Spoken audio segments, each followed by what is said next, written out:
أعوذ بالله من الشيطان الرجيم بسم الله الرحمن الرحيم بسم الله الرحمن الرحيم. السلام عليكم ورحمة الله وبركاته.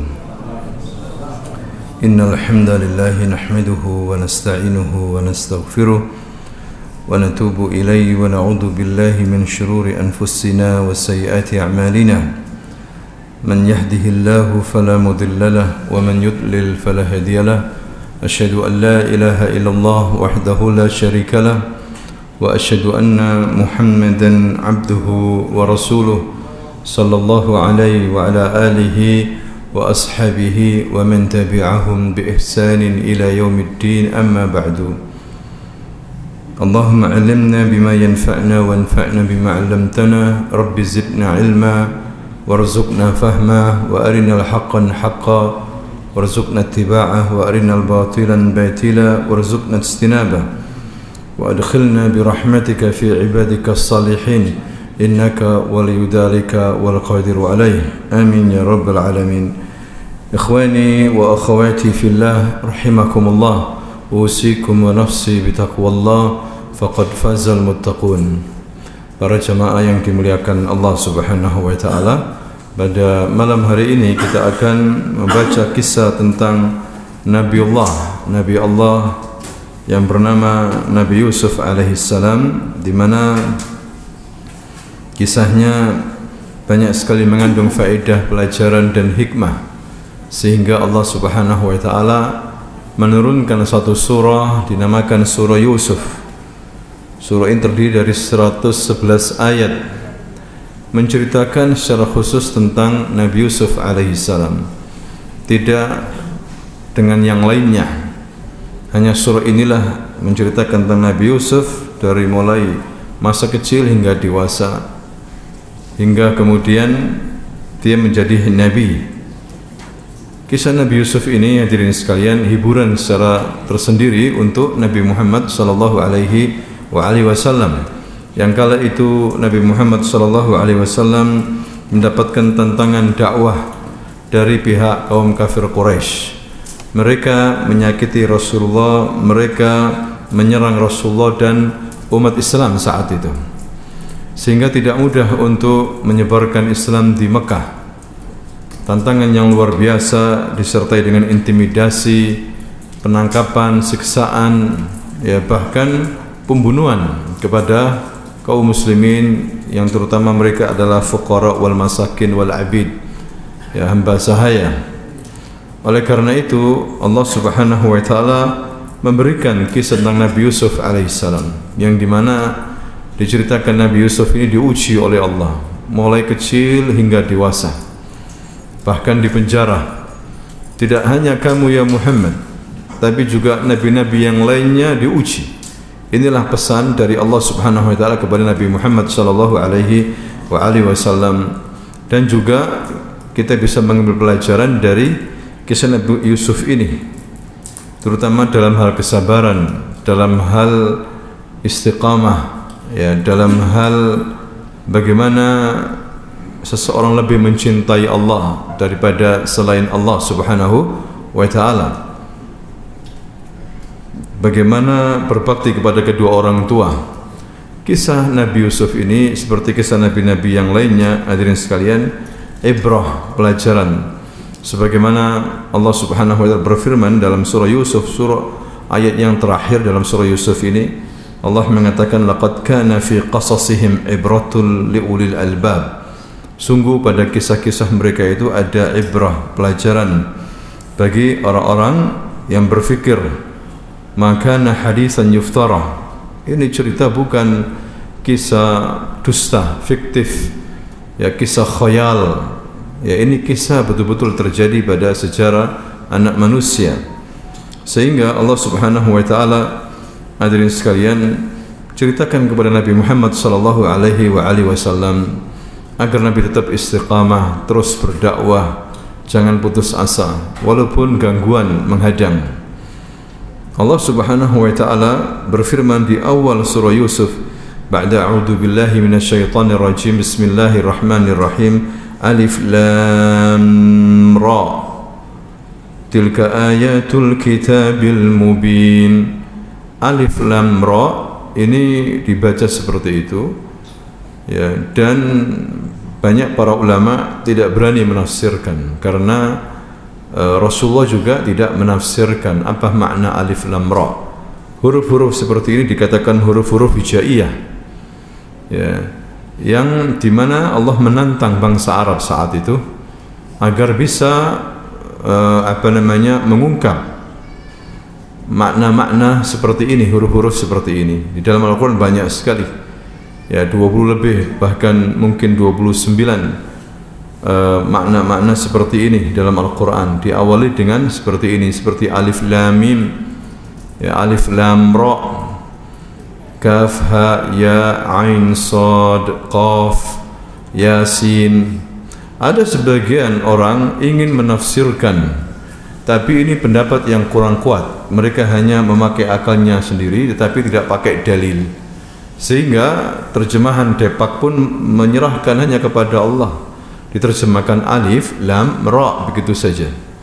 Bukan berarti di sini tidak ada faedahnya, tapi ada hikmahnya Allah menurunkan ayat-ayat seperti ini di permukaan surah di dalam Al-Quran, hadirin sekalian. Termasuk ini alif lam ra.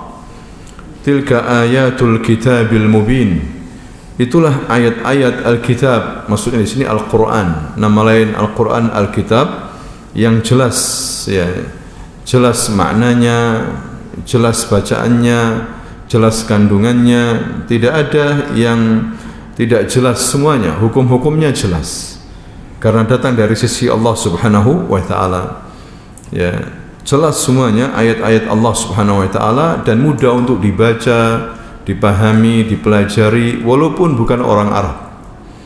Ya, karena ini kitab suci firman Allah, mempunyai keistimewaan daripada kitab-kitab yang lainnya di dunia ini. Makanya kita disuruh untuk mempelajarinya, belajar membaca, kemudian menghafalkannya. Inna anzalnahu Qur'anan Arabiyyan la'allakum ta'qilun. Sesungguhnya kami telah menurunkan kepada Nabi Muhammad ini Qur'anan Arabiyyan, Quran dalam bentuk bahasa Arab. Dipilih bahasa Arab karena ini bahasa yang paling indah, yang paling baik, yang dipilih oleh Allah untuk bahasa kitab sucinya. Bahkan nabinya dari bangsa Arab.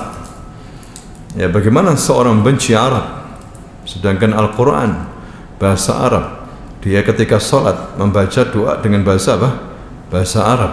Ya, tidak tergantikan bahasa Arab. Bahkan bahasa Indonesia kebanyakan kata-katanya diambil dari bahasa Arab. Ya, Umar bin Khattab mengatakan, ta'allamu al-arabiyyah fa innaha juz'un min dinikum. Belajarlah bahasa Arab karena itu bagian daripada agamamu. Ya. Jadi Quran ditulis dengan bahasa Arab oleh umat Islam, hadirin sekalian. Di sini Allah mengatakan inna anzalnahu. Ya, Allah memakai kata inna. Nahnu, kami, bukan berarti Allah itu banyak. Di sini untuk ta'zim, untuk mengagungkan bahwa Allah itu agung, sehingga memakai nahnu. Ya, kadang memakai ana, saya, tapi di sini inna nahnu, kami. Ya, sering orang Indonesia tidak memakai saya karena kekuasaannya besar sehingga mereka mengatakan, dia mengatakan kita sudah selesaikan masalah ini. Padahal dia satu. Kenapa memakai bahasa kita? Menunjukkan dia punya pengaruh. Ya, punya apa? Pengaruh. Dia kedudukannya tinggi sehingga memakai bahasa kami. Padahal cukup saya, padahal dia tunggal. Ya. Nah, ini maksudnya inna anzalnahu Qur'anan Arabiyyan la'allakum ta'qilun.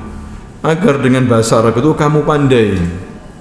Orang belajar bahasa Arab pandai, hanya saja perlu kesabaran memang. Hadirin sekalian, perlu waktu bagi orang yang bahasa aslinya bukan bahasa Arab. Perlu waktu, perlu kesabaran yang luar biasa karena tidak mudah belajar bahasa Arab ini. Ya, berapa banyak orang belajar bahasa Arab mundur. Awalnya semangat, mundur, perlahan-perlahan kemudian sudah nggak mampu. Ya, kalau kita nggak mampu belajar bahasa Arab, minimal anak-anak Anda, anak-anak kita suruh belajar bahasa Arab. Ya, dengan bahasa Arab kamu akan pandai berakal. Kata Allah SWT. Ini ucapan Allah Subhanahu Wa Taala. Allah tidak berdusta. Belajarlah bahasa Arab maka kamu akan pandai, bisa memahami Al-Quran, bisa memahami hadis. Ya, buku-bukunya para ulama hadirin sekalian, dan tidak jenuh membaca bahasa Arab. Kalau kita membaca bahasa Indonesia, kalau kita beli bukunya ngantuk. Ya, kalau kita membaca bahasa Arab itu justru tambah semangat. Ya, ini keistimewaan bahasa Arab dibandingkan bahasa-bahasa di dunia ini hadirin sekalian. La'allakum ta'qilun. Kemudian istilah baru Allah mengatakan, nahnu naqussu 'alaika ahsanal qasasi bima awhayna ilaika hadzal Qur'an wa in kunta min qablihi laminal ghafilin. Kami, sekali lagi Allah memakai bahasa kami menceritakan kepadamu ya Muhammad ahsanal qasas, sebaik-baik kisah, bima awhayna ilaika, dengan apa yang kami wahyukan kepadamu tentang Quran ini. Ini isinya ada cerita-cerita, bukan berarti Quran kitab cerita, tidak. Quran adalah kitab suci yang isinya hukum-hukum Al-Quran, hukum-hukum kehidupan bagi manusia, dan juga ada cerita-cerita. Tapi cerita-cerita bukan cerita biasa. Tentang Nabi Yusuf ini secara khusus Allah mengatakan ahsanul qasas, sebaik-baik cerita. Ya, banyak orang suka cerita wayang, ya, sampai duduk mungkin 2 jam 3 jam hanya cerita wayang, cerita Gatot Kaca, cerita ini yang belum tentu ceritanya benar. Ya, dari mulut ke mulut hadirin sekalian, dan fiktif tapi kuat, ya, dan mungkin manfaatnya sedikit. Tapi ketika Anda membaca kisah Nabi Yusuf, benar-benar Anda akan mendapatkan faedah yang banyak, karena ini bukan sembarang kisah. Allah sendiri mengatakan ahsanal qasas, sebaik-baik cerita. Ya, diceritakan oleh Allah lengkap di dalam surah Yusuf ini. Wa in kunta min qablihi laminal ghafilin. Sebelum ini Muhammad kamu tidak tahu tentang cerita nabi-nabi. Ini cerita luar biasa yang bisa menghiburmu. Makanya kata para ulama, ketika seorang sedih, bacalah kisah Nabi Yusuf. Tadabbur, baca dengan tadabbur, maka hati Anda akan senang lagi. Ya, ini kisah bagus bagi orang-orang yang dimabuk cinta. Belajarlah kisah Nabi Yusuf alaihissalam. Ya, maka dia akan sembuh. Orang-orang yang mabuk cinta sehingga membabi buta karena cinta. Hadirin sekalian, karena di sini juga cerita tentang cinta. Ya, ada cinta yang terlarang, ada cinta yang sejati, yang dipuji oleh Allah Subhanahu wa taala. Kemudian id qala Yusuf li abihi ya abati inni ra'aitu 11 kawkaban wasyamsa wal qamara ra'aituhum li sajidin. Ketika Yusuf, id qala Yusuf li abihi, ketika Yusuf berkata kepada ayahnya, ya abati, wahai ayahku. Ini lebih sejuk, lebih adab. Mungkin orang mengatakan ya abi, tapi ya abati lebih dekat dengan ayahnya. Ya abati, inni ra'aitu, sesungguhnya aku melihat 11 kawkaba, 11 bintang, ya, wasyamsa, dan matahari, wal qamar, bulan. Dia melihat 2 kali dalam mimpinya ini. Ra'aituhum li sajidin. Kemudian aku melihat lagi dalam mimpi di mana 11 kawkaba, 11 bintang, wasyams, matahari, wal qamar, turun sujud kepadaku. Ya, sujud kepadaku. Tentunya Nabi Yusuf ini hadirin sekalian mempunyai ayah namanya Yaqub alaihissalam. Tapi dia disebutkan nama Yaqub di sini. Disebutkan hanya apa? Ya abati, abihi, li abihi, seperti itu. Ayahnya, tidak disebutkan nama. Tapi semua faham bahwa Nabi Yusuf putranya Yaqub. Ya, sebagaimana Nabi mengatakan tentang Nabi Yusuf, Al-Karim, Ibnul Karim, Ibnul Karim, Ibnul Karim. Yusuf ibn Yaqub, Yaqub ibn Ishaq, Ishaq ibn Ibrahim. Mulia, anak mulia, anak mulia, anak mulia. Keturunannya mulia semuanya. ya, dipilih oleh Allah sebagai nabi. Hadirin sekalian, ini menunjukkan pentingnya nasab, ya, menghargai nasab dan tidak merusak nasab.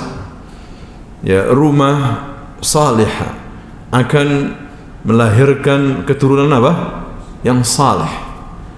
Ya, ini menunjukkan pentingnya pendidikan agama. Ya, pendidikan agama mulai kecil, bagaimana seorang ayah mendidik anaknya dengan pendidikan yang baik, bukan hanya memberikan uang jajan saja, tetapi nggak dididik. Anaknya dibiarkan keluyuran, main sama siapa nggak tahu.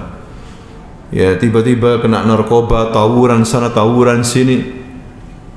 Mana ayahnya? Mana pendidikan? Hadirin sekalian, mana hasil pendidikannya?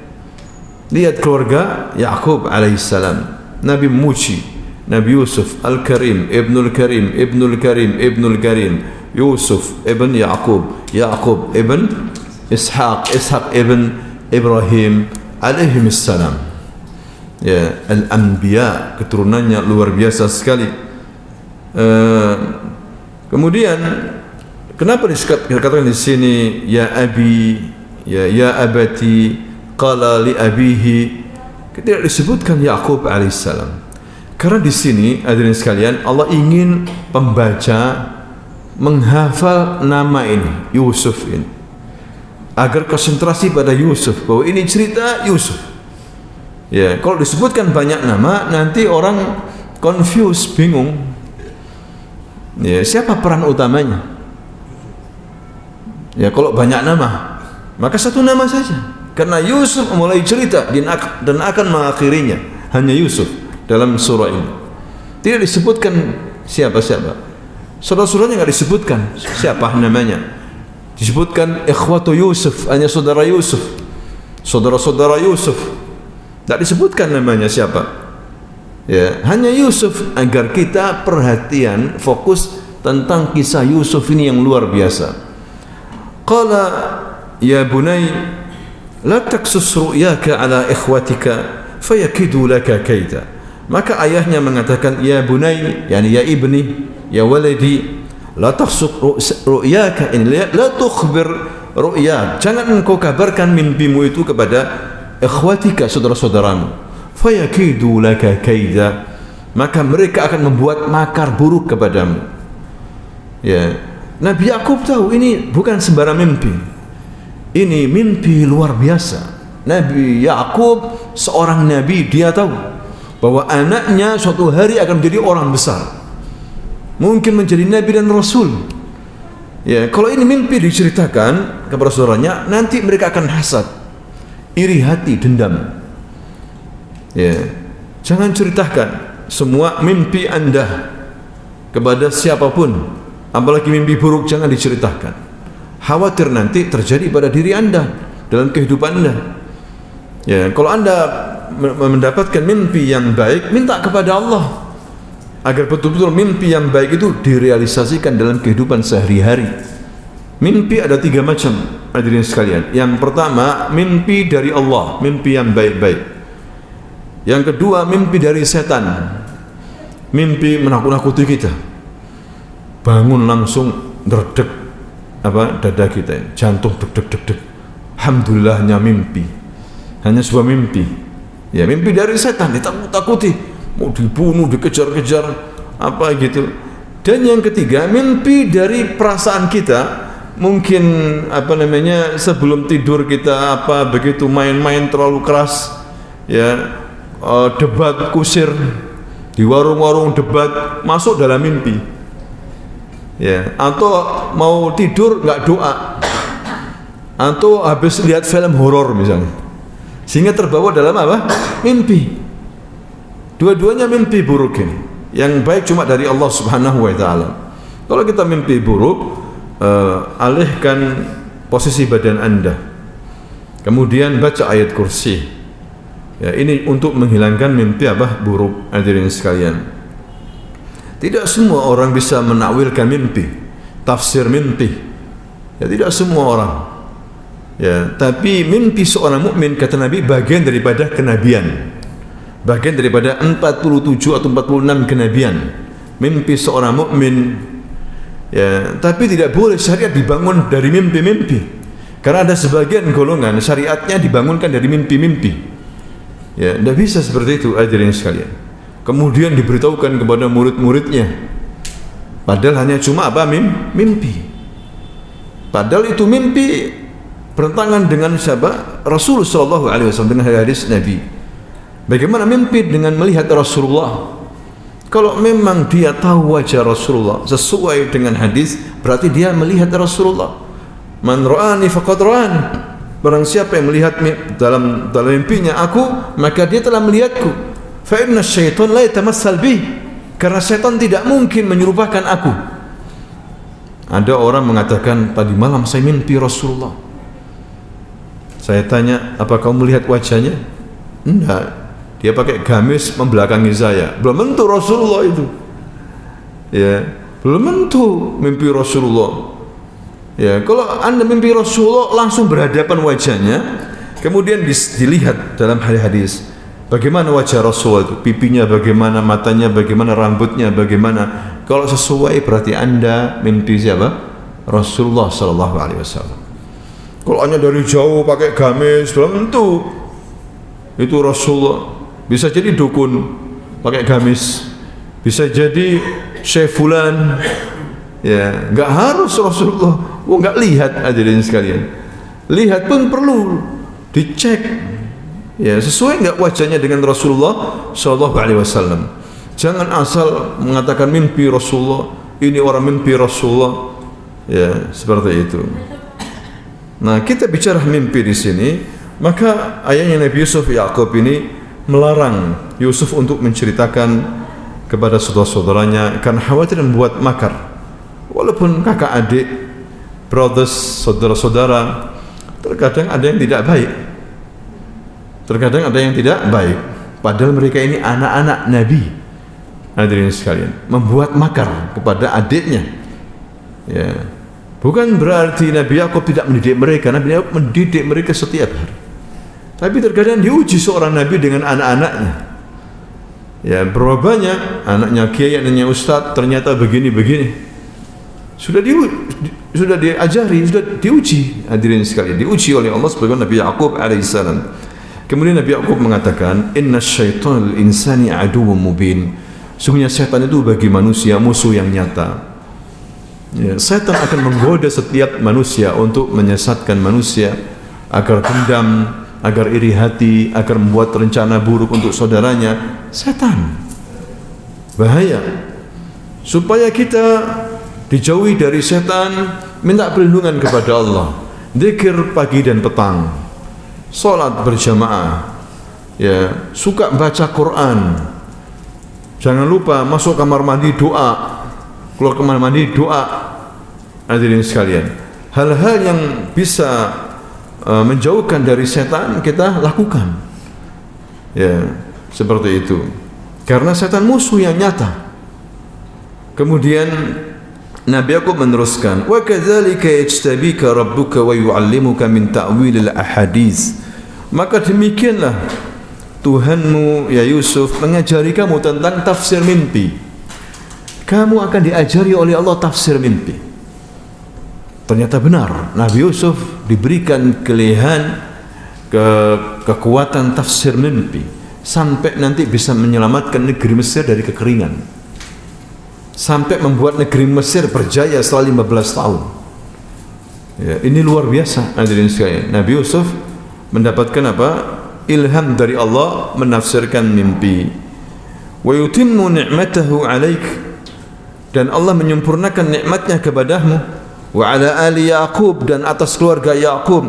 Kama atammaha 'ala abawaika min qablu Ibrahim wa Ishaq, sebagaimana Allah menyempurnakan nikmatnya kepada kakekmu yaitu Ibrahim dan Ishaq. Nabi Yakub sudah punya feeling kuat. Hadirin sekalian, ini bukan mimpi biasa. Mimpi, bayangkan 11 bintang, kemudian syams, matahari, wal qamar turun sujud kepada Nabi Yusuf. Bukan mimpi sembarangan. Kalau kita akan mimpi dikejar-kejar kucing, dikejar-kejar anjing, Mimpi apa ini? Mimpi dari setan, ya kan? Kesandung di jalan. Mimpi biasa ini. Nabi Yusuf mimpi yang hebat. Bagaimana 11 bintang, matahari, kemudian apa? Bulan. Yang akan ditafsirkan oleh Nabi Yusuf bahwa 11 bintang ikhwatuhu, saudara-saudaranya. Ya, semuanya 12 sama Yusuf.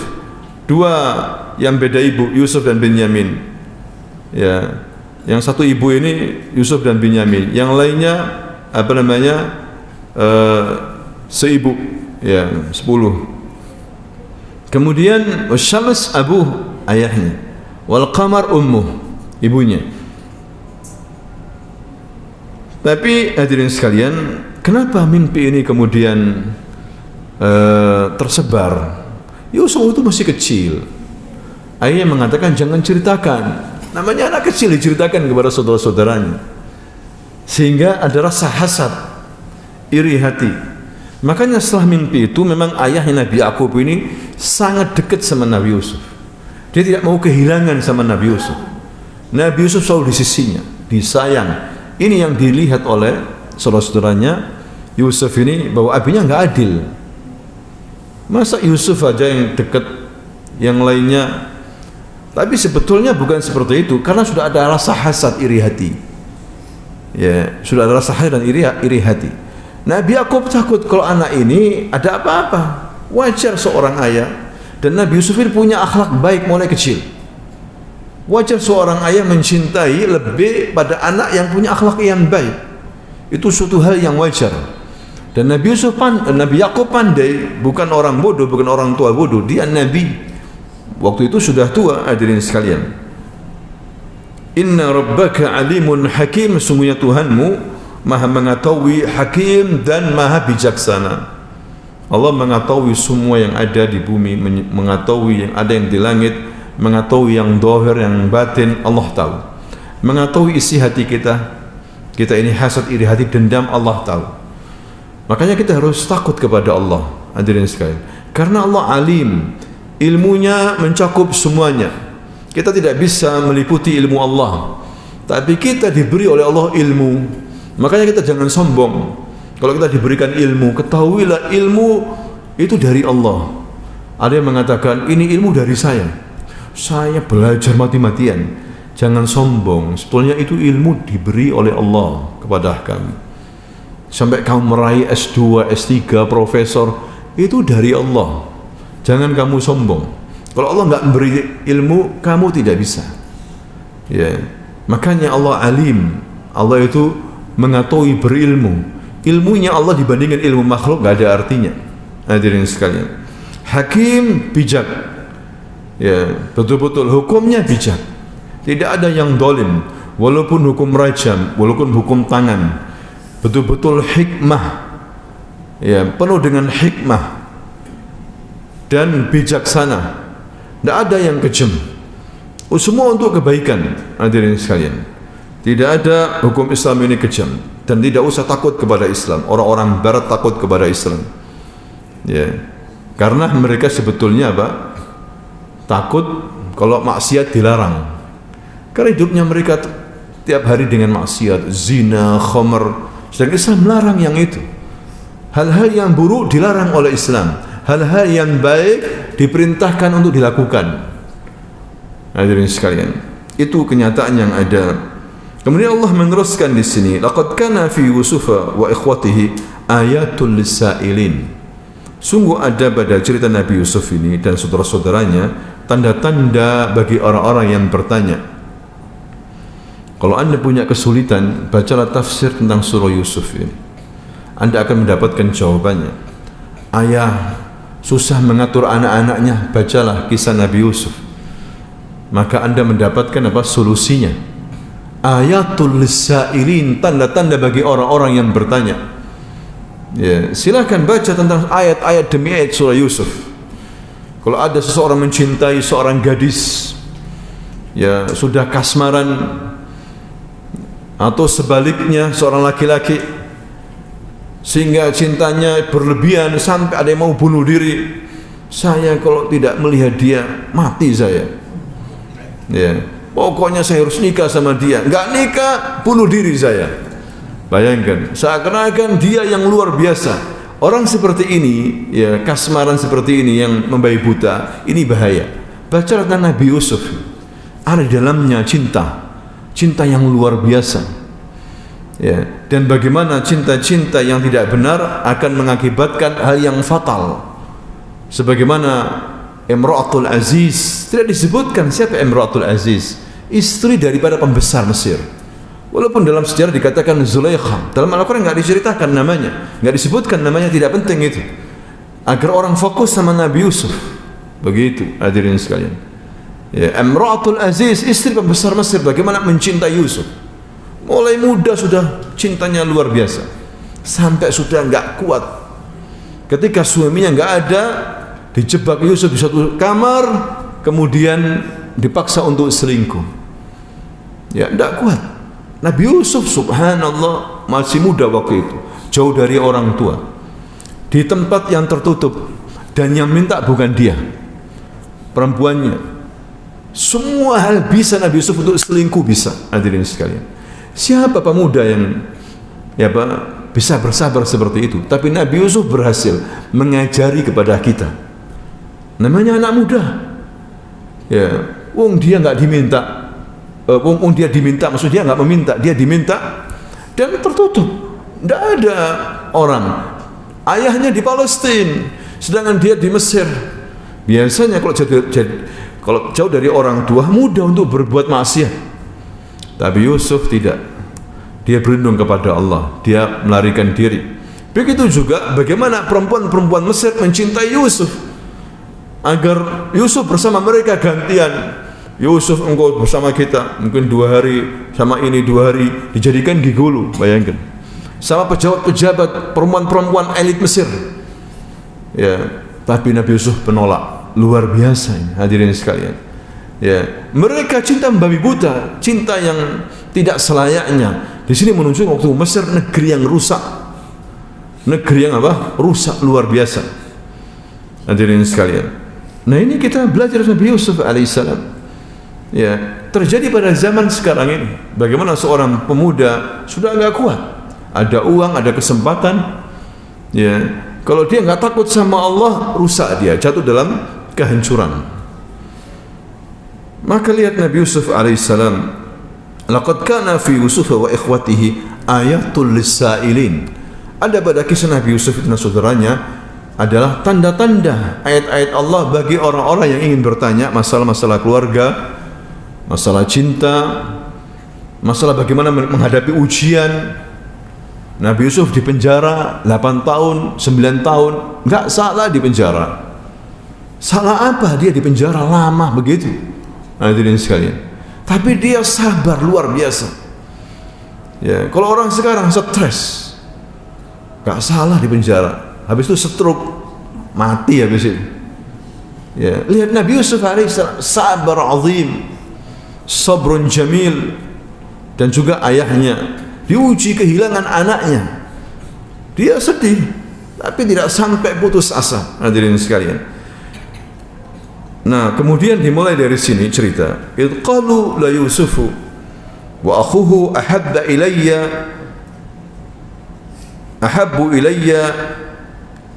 ila abina minna. Idh qalu la Yusufu wa akhuhu ahabbu ila abina minna. Ketika mereka, yakni ikhwatu Yusuf, Yusuf berkata, saudara Yusuf berkata, Yusuf ini dan saudaranya yang seibu Binyamin lebih disukai oleh ayah kita. Ini gimana ini? Ya, wa nahnu usbah. Padahal kita ini banyak, besar-besar. Juga enggak kalah. Kenapa ayah kita lebih menyukai Yusuf dan saudaranya ini daripada kita? Inna abana la fi dhalalim mubin. Langsung mereka mengatakan, membuat keputusan yang salah. Sungguhnya ayah kita ini dalam kesesatan yang nyata. Lihat ini, kalau sudah emosi, dendam yang tidak bisa diselesaikan akan menjadi bencana. Menilai seorang nabi sesat, bayangkan hadirin sekalian. Nabi Yakub ini nabi pilihan Allah, benar.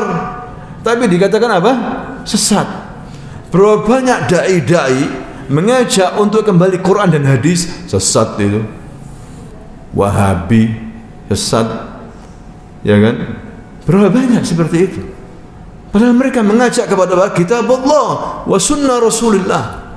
Dikatakan sesat, dikatakan keras, dikatakan radikal. Coba hadirin sekalian, Nabi Yakub dikatakan sesat oleh anak-anaknya. Kurang ajarnya anaknya Nabi ini, apalagi selain apa? Nabi. Ya, hadirin sekalian, lihat bagaimana kalau sudah orang itu benci, dendam, ini bahaya sekali. Bahkan bisa berbuat kriminal, bahkan pembunuhan. Walaupun saudara kandung, ribut di antara mereka saling membunuh. Ada nggak di masyarakat kita seperti itu? Ada. Dikuasai oleh setan. Sampai gara-gara uang sedikit bunuh banyak. Ini jauh dari iman, hadirin sekalian. Jauh dari kesabaran. Baca surah Yusuf itu. Kalau Anda punya perselisihan dengan saudara, baca surah Yusuf. Ada solusinya. Ya. Kemudian sampai mereka mengatakan apa? Uqtulu Yusuf. Bayangkan. Bunuh Yusuf itu. Awutrahuhu ardai yakhlu lakum wa syu'abikum wa takunu min ba'dihi qauman salihin. Atau buang saja. Pokoknya jauh dari wajah ayah kalian. Buang kemana? Lemparkan sumur, ya, lemparkan ke laut, sungai, buang aja sudah. Yusuf ini. Lihat, padahal saudaranya Yusuf kecil diperlakukan seperti itu sama saudaranya yang sudah dewasa. Persaudaraan macam apa seperti ini, hadirin sekalian? Melukai saudaranya sendiri, apalagi untuk orang lain. Adiknya kecil aja digitukan, apalagi orang lain. Ini dendam luar biasa sekali. Bahaya dendam, bahaya hasad. Hasad inilah yang membuat anak Adam menghabisi saudaranya. Anak Adam menghabisi saudaranya, saudara kandungnya. Tidak diceritakan siapa namanya, dalam sejarah dikatakan Qabil menghabisi siapa? Habil, gara-gara hasad. Ya, ada 3 yang menghancurkan. Ya, dan ini biangnya dosa. Yang pertama kibr, sombong. Ya, inilah yang membuat iblis dikeluarkan dari surga dan dilaknat oleh Allah, dan dia dihukumi kafir, nanti hari kiamat masuk neraka karena sombong. Ketika Allah mengatakan kepada kepada malaikat, ya malaikat usjudu li Adam, fasajadu, malaikat langsung sujud. Iblis usjud li Adam, la usjud li Adam, la asjud. Limadza? Kamu tidak mau? Kenapa kamu enggak mau sujud kepada seorang makhluk yang aku ciptakan dengan tanganku sendiri? Apa kata iblis? Khalaqtani min nar wa khalaqtahu min tin. Ya, engkau ciptakan aku dari api, dengan dia engkau ciptakan dari tanah. La asjud. Bayangkan, nantang Allah Subhanahu wa taala. Aba wastakbara wa kana minal kafirin. Dia sombong, dia enggan, langsung Allah hukum. Keputusan mahkamah samawiyah, mahkamah langit, iblis kafara billah. Iblis kufur kepada Allah, li'annahu kibr. Makanya kita enggak boleh sombong, hadirin sekalian. Orang yang sombong di hatinya, sombong, sok luar biasa, lebih hebat daripada yang lain. Satu biji sawi enggak masuk surga. Di hatinya ada sombong sedikit biji sawi, enggak akan masuk surga. Bahaya. Ya, sombong itu luar biasa, enggak baik. Hadirin sekalian, orang muslim harus tawadhu. Harus apa? Tawadhu, jangan sombong. Sombong itu akhlaknya iblis. Ya, makanya dulu orang-orang yang baru masuk Islam dari kalangan fuqara wal masakin, karena enggak sombong. Dari kalangan abid, hamba sahaya. Kenapa? Karena mereka suka ditindas oleh orang-orang yang sombong. Siapa? Pejabat. Ya, orang-orang kaya. Ketika mereka ditawarkan Islam, langsung masuk Islam. Seperti Bilal, langsung masuk Islam. Karena Islam adil, rahmah, tidak boleh sombong, tidak boleh menindas, tidak boleh menzalimi. Mereka masuk Islam dan disuruh keluar dari Islam, tidak mau, walaupun digebuki, rela mati daripada kembali kepada agama kesyirikan. Rela mati, syahid. Karena Islam membuat orang merdeka, jiwanya merdeka, takutnya hanya kepada Allah. Begitu hadirin sekalian. Sedangkan orang-orang pejabat, orang-orang kaya susah masuk Islam, terakhir-terakhir masuk Islam. Karena mereka suka menindas. Seperti sekarang, mentang-mentang anaknya pejabat disenggol sedikit, habis itu yang nyenggol. Bayangkan, dipukuli. Ayah saya punya jabatan tinggi, saya banyak uang, mau apa kamu? Saya macam-macam kamu, dihabisi. Ya, ini akhlak iblis hadirin sekalian. Tidak bagus seperti ini. Nah, kita kembali kepada sombong, kemudian apa lagi? Hasad dan apa?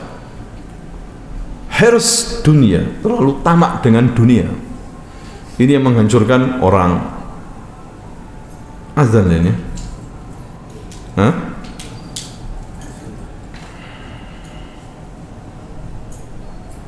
Jadi itu katanya siapa? Saudara Yusuf. Setelah itu, wa takunu min ba'dihi qauman salihin. Setelah itu kalian bertobat. Lihat, mereka merencanakan makar pembunuhan atau pengusiran, penculikan. Setelah itu langsung membuat rencana juga. Setelah itu kalian bertobat. Jadi orang baik setelah itu. Habis bunuh, umroh. Habis korupsi, umroh. Jadi orang baik. Bangun masjid. Bayangkan, mereka merencanakan ini semuanya hadirin sekalian. Wa takunu min ba'dihi qauman salihin. Setelah itu kamu jadi orang saleh. Lihat, makar luar biasa. Ya, ada sebagian dari mereka yang paling besar. Qala qailun minhum la taqtulu Yusuf. Jangan bunuh Yusuf. Yang paling besar, agak bijak. Kita ini anaknya Nabi, keluarga baik-baik, mulia. Masa jadi pembunuh? Jangan bunuh Yusuf. Tapi saya punya ide. Walqu fi ghayabatil jub. Tapi buang aja ke sumur. Sebetulnya ini lebih parah daripada usul membunuh ini. Bayangkan kalau di sumur, lebih parah, kan kasihan, namanya anak kecil. Kalau bunuh selesai, ini lebih kejam daripada pembunuhan hadirin sekalian. Dan ceritanya panjang, gara-gara dia masuk sumur, kemudian dijual ke pasar budak. Bayangkan, kan kasihan, ini anak orang merdeka. Ya, saya kasih usul bagus. Apa itu? Wa alqu fi ghayabatil jub. Yani alqu fil bi'r. Fi ghayatil bi'r, fil jubi'r. Paling dalamnya sumur. Nanti akan diambil oleh orang-orang yang musafir itu. Yaltaqitu ba'dus sayyarati in kuntum fa'ilin. Jika kamu berbuat, inilah yang paling baik. Ya, ini makar jahat hadirin sekalian. Padahal saudara kandung. Tidak boleh seperti itu. InsyaAllah kita akan lanjutkan lagi pada kesempatan yang lain. Subhanakallahumma wa bihamdika asyhadu an la ilaha illa anta astaghfiruka wa atubu ilaik. Assalamualaikum warahmatullahi wabarakatuh.